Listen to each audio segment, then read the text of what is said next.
Serious. How do you personally feel about the United States withdrawing from Afghanistan? Attention. Serious. Tag notice, jokes, puns, and off-topic comments are not permitted in any comment, parent or child. Parent comments that aren't from the target group will be removed, along with their child replies. Report comments that violate these rules. Posts that have few relevant answers within the first hour, and posts that are not appropriate for the serious tag will be removed. Consider doing an AMA request instead. Thanks for your cooperation and enjoy the discussion. I am a bot, and this action was performed automatically. Please contact the moderators of this subreddit if you have any questions or concerns. I am from neither country, impartial, so these are only my thoughts. The US being there in the first place is a separate discussion. Regardless of president, Democrat or Republican, eventually the US would have to leave. It's clear now that, no matter what resources Afghanistan gained during the last 20 years, they would crumble when the stabilizers came off. From an article I've read, pre-takeover, the Taliban numbered 80,000, but the Afghan government numbered 300,699. With the weaponry and training gifted by the US, and those numbers, if correct, you'd have bet on the Afghans demolishing the Taliban, if they chose to. They did not. It was a failure from the top down, and now the citizens, the ones I feel for, have to deal with a return to the dark ages. This is the thing that gets me. The Afghan government and military received billions in funding. They supplied them advanced weaponry, trained their troops, built them up to outnumber the Taliban by 3. They did this for 20 years. They gave them all they needed. Then they rolled over, overnight. If the Afghan military bows down that quickly despite all their advantages, there's no hope for that government. None of what US did would last. Afghans need to create the government they want, and only they can do that. This is exactly why USA needs to leave Afghanistan. They can't change anything if the Afghan people don't want it. If 20 years did nothing, it's safe to say it's a lost cause.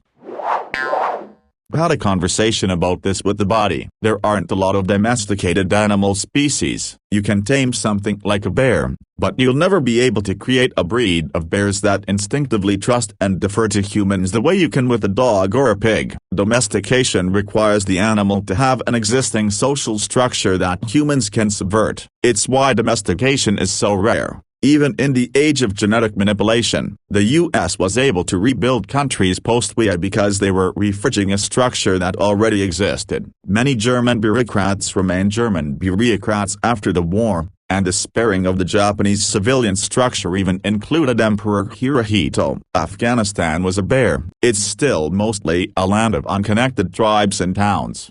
There's no national bureaucracy nor the culture that supports one. The US couldn't build the kind of country it knows there. Their underlying social structure didn't exist to build upon. The Soviets made the same mistake. How do you build up a country like Afghanistan? Hell if I know. It feels like it's something that has to grow up over generations. 20 years in, I'm mostly just exhausted. It's clear that we didn't know what we were doing. And I'm tired of failing at such great expense in money and lives. Yep, and this is why despite the issues around the withdrawal I still commend Biden for doing it. Obama and Trump both clearly decided they couldn't risk the political hit, and Bush of course had no desire to leave because of his ties to the defense industry. This was probably partially the case with Trump as well. Biden decided he was willing to do what was necessary, regardless of the consequences for him. There's no way he thought he could do it without political fallout, but he did it anyway because it needed to be done. I have a feeling Biden has intended for this to be a one-term presidency. He's very old, and now he's making political moves like this one. Someone shooting for 2 terms would play foreign policy much more shrewdly.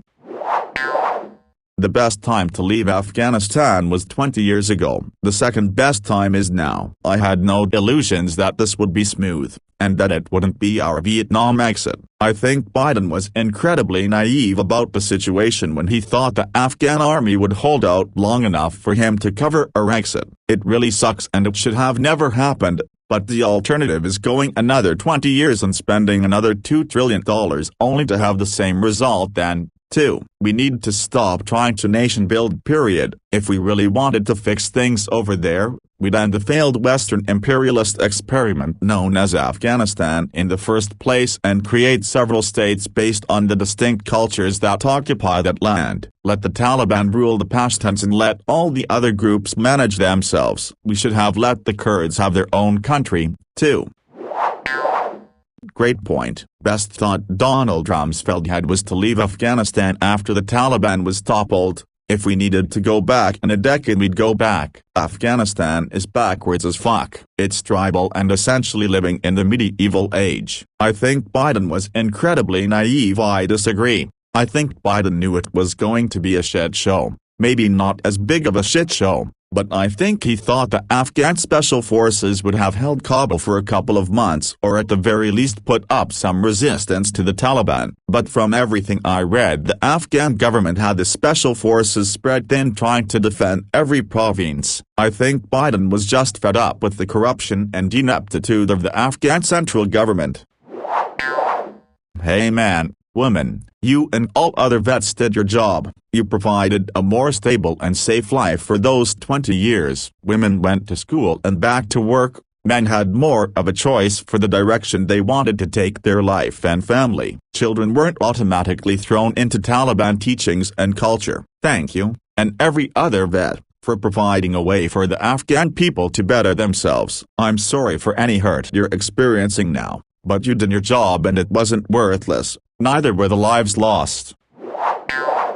I think the withdrawal was overdue by at least a decade, probably more. Anyone who has served in Afghanistan can tell you that this was inevitable. The Afghan National Army was never going to be prepared or motivated to defend the nation. Their society just doesn't work that way. We tried to push a Western ideal of self-rule onto a people who weren't remotely interested in it. So while the withdrawal was overdue, it couldn't have been done in a more incompetent fashion. Better late than never, but we should have transported persons of interest out before. With our troops, it's also been pathetic that no leaders take responsibility for it. This war was a huge embarrassment to the Western world and will go down as perhaps one of the greatest ideological mistakes of the century. It's been pretty sad to look at U.S. strategies against terrorism in the past 30 years. Leaving was the right choice. We have wasted too much money and lives trying to keep a government there that couldn't stay up for more than 2 days. My only issue is why we failed as predicting this. Is our intelligence that bad? Are the Taliban that clever? I feel like we could have handled the withdrawal in a better way. Evacuate all civilians, offer asylum and help to our Afghan allies, and then bringing the troops out. I think it was long overdue. Once we got Osama and claimed our revenge, we should have slowly started to decrease our presence until it was strictly diplomatic. I don't mind our government occupying other countries diplomatically, but there's no reason to keep troops and billions of dollars of equipment overseas. I understand that in Afghanistan if we kept only diplomats they would likely be targeted by radical terrorists, and if that's the case, then that is when we withdraw. If other countries' citizens need help, and we can provide for them with diplomacy, then we should do it. But once we start taking on aggression from other entities, it's not worth it. It needed to happen. We needed to leave. It's a real tragedy that people's lives were upended in our retreat, but if you think there was a better way, you are ignorant. This wasn't a win scenario for Biden. It doesn't matter how much money and time we threw at it. The outcome was always going to be messy. That's how that area is, and a huge chunk of the blame falls on us. Leaving Americans behind, they had months to prepare. They knew we were pulling out. They chose to stay. I still believe we need to help them get out if that's what they want, but the argument that we left people behind is disingenuous. Leaving gear and weapons behind, that was for the Afghan army. We didn't know they would just straight up abandon it. I think expecting them to hold against the Taliban was a bit naive. It was pretty clear they had no interest of fighting. It's still surprising how quickly they turned tail though. But what is the solution? Take it away from them, leave them completely defenseless. Then we'd be criticized for leaving them defenseless. Again, a no-win situation. The truth is, The criticism of our retreat here in the US is a right-wing talking point to discredit Biden. I'm no fan of Biden, but he was left with a very shit situation and there was no winning here. There is a lot to criticize, I think, but it's all overshadowed by the rantings of politicians trying to further their careers. The rest of the world can shove their criticisms up their ass. I need people to read this fully before downvoting, which I know is imminent. Every day I get on Reddit there's at least one non-American person who grabs the low-hanging fruit and blames every individual American citizen for the country's modern imperialism. It gets absolutely tiring. How do I feel about the US leaving Afghanistan? I feel badly for the women and children. But holy fucking shit, it feels good to not be the world police anymore. Afghanistan is not a US state or territory. It's not our job to send our citizens to die to fix it in some half-assed barely planned wasteful manner like this 20-year war. Let the Taliban have it. I truly could care less, because it's clear to me that regardless of what the American government, and, by ignorant proxy every single American citizen according to the internet, does, the rest of the world will say we are doing it wrong. It is quite literally not my problem, nor the problem of anyone I know personally, so I don't care if this enrages you. We have plenty of our own issues, and I can guarantee those matter more to us than the affairs of a country that 95% of the world couldn't place on a blank map. You have people in our very own Congress whining and bitching like a bunch of middle school kids mad they couldn't finish their dodgeball game in class before the period ended just because we didn't stay and continue to try to stamp out the occasional extremist roach that pops out here and there with the very limited rules of engagement and plan they went in with. The Soviet Union, who had zero-issue massacring villages by the handful, couldn't even stop the Taliban. The hell makes you think that the US drones and special forces can do any better with agonizingly slow precision strikes? Newsflash, the Chinese, who are near 100% guaranteed to occupy them next, won't be able to do shit either. If the world is so outraged at what's going on in the country, send in some UN peacekeepers and see what they can do, because it's their job. To any vets reading this, I'm sorry the government sent you into a war that means absolutely nothing to the long-term game of the survival of the citizens of this country who you swore to protect, but you had no business being forced to go and watch your friends die there in the first place. You accomplished nothing, and the only people to blame are those who started the war and decided to stay. To anyone complaining about the way the US evacuation was handled, grow the hell up and wake the hell up. Every single country who had people there abandoned, most chose to stay. Many people throw blame equally for that. No one to blame for the rush but the ANA and the Taliban. Dr. Afghanistan has been fucked within itself for 1,000 years. Nobody can fix it. Let it be. Let's all mind our own business. Everything else is fine except your drive. Thousands of years? Hardly. Afghanistan was actually very prosperous in the era when they were Bactrians, and especially in the Greco-Bactrian era, as well in the Kushan Empire. They were not always fucked up, and definitely not for thousands of years. The modern fucked upness of Afghanistan is a more recent innovation. To any vets reading this, I'm sorry the government sent you into a war that means absolutely nothing to the long-term game of the survival of the citizens of this country who you swore to protect. I'm not a vet, but this expresses a lot of the things I've been feeling about the veterans who seem so upset by what's happening. It's a stupid war. It's always been a stupid war. Of course it had a stupid ending that left you feeling like nothing you did mattered and your friends died for nothing. Haven't you known that for years by now? Staying and getting more people killed wouldn't have brought your friends back to life and would not have made their sacrifices any more meaningful. I'm currently 26 years old. I don't remember America pre-9/11. I grew up with this war. I watched family members go fight in this war. When I was old enough to understand what was happening, I believed that there was a noble mission for America in Afghanistan. Then life made me cynical and I started to see Afghanistan as a futile effort. How do I feel about withdrawing? I really don't know. I do know how I feel about my country's politicians and media outlets. I have become disgusted by Republicans and Democrats, Fox News and CNN. I don't even know how to find out what's true about the situation because every piece of news is weaponized by all sides. I was never a fan of Biden, but I was hopeful. Literally anything had to be better than Trump. Seeing his performance through this situation is depressing. I do not believe he is mentally competent. I do not have faith in his leadership. I have sympathy for the Afghan people. I hope somehow they are able to find peace and prosperity. But my country has bigger issues than Afghanistan. I'm 26, working a full-time job, and I can't start a life for myself. I have accrued thousands of dollars in medical expenses over the last 2 months, and I don't know how to pay it. At my age, my parents had a house, 2 cars, and 2 kids. I'd earn almost as much as they did in the early 2000s and I can't do any of that. And I feel like my country is going insane. I see 2 ideologies tearing my country apart and nobody has a solution. We can't have a conversation when everyone is screaming. The legacy of Afghanistan is the latest casualty in this ideological war and I'm tired of it. Edit. This thread is a fantastic piece of evidence for the difficulty in discerning truth and the ideological conflict at play.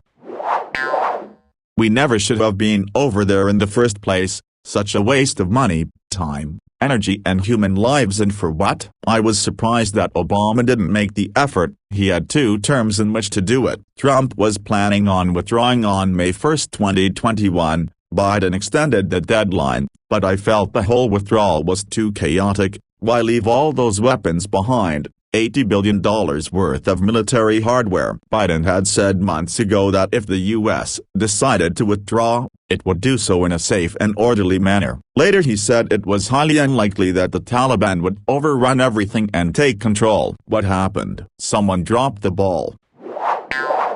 It dredges up a lot of anger I had about the Bush admin when we first went in there. It was an exercise in stupidity compounded by an exercise in greed. Halfway through the mission in Afghanistan, Cheney decides he's going to invade Iraq for no good reason other than it will drive up the price of oil and therefore make millions for Halliburton and Exxon, 2 companies he has close ties to. And we all sat there nodding and sticking $4/a gallon gas into our cars because 9/11. We're all fucking patriots now. Then Bush, the fucking gormless moron, turns around and says shit like we didn't know we were going to be fighting insurgencies. So you never read the fucking Art of War? You never talk to a single general about it? Not a single military strategist or historian who all said, it is likely you will fight some sort of insurgency in both countries.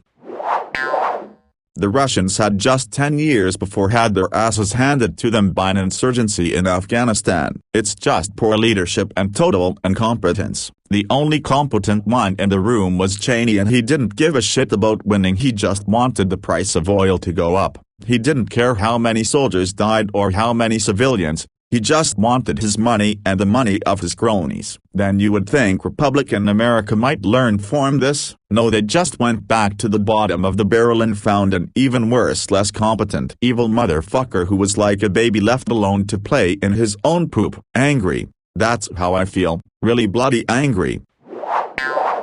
Cheney decides he's going to invade Iraq for no good reason other than it will drive up the price of oil and therefore make millions for Halliburton and Exxon, 2 companies he has close ties to. Or, Hussein had sought to convince OPEC sell oil without using U.S. currency. Gaddafi had sought to establish the gold dinar so that it could be traded for oil. Had either of them been able to convince OPEC to get away from the petrodollar, the U.S. economy would have taken a huge financial hit with no clear path to recover. Instead, both of these dictators, who early in their career got massive support from the U.S., and had been in powers for decades, got wasted. Coincidence? I don't think so. I think it would have been great if U.S. could leave more on our terms. We had a deadline to leave, and we didn't want our last act in Afghanistan to be bombing the shit out of the Taliban again, for another 3-4 years. And I think that's exactly what would have happened had we reneged on the Trump deal much more. So it would have been good to not leave while Taliban was chomping at the bit. But that's just not where things were. I don't know how much urgency and assistance was going into the civilian evacuations before the Taliban took Kabul, but from my armchair it sure seems like civilians could have been moved faster. But getting out in general, if we didn't plan to turn Afghanistan into a colony of some sort, I think it was a good idea, because we aren't turning Afghanistan into Middle Eastern America with military occupation alone. Upset, frustrated. I don't talk about it or post anything to any of my social media accounts because it would just build a rage I can't temper. Those weapons could go to veterans who earned it as a personal keepsake, not to some unworthy, undeserving Taliban member who would use it against us at the chance they got. I live in a city where it is so obvious that criminals carry and law-abiding citizens don't. I love my country, I've fought and defended my country, but my God, sometimes we are in fact the monster we fight against. Dare I say it, that we are the reason for radicalization in certain people and cultures. I'm just wildly frustrated.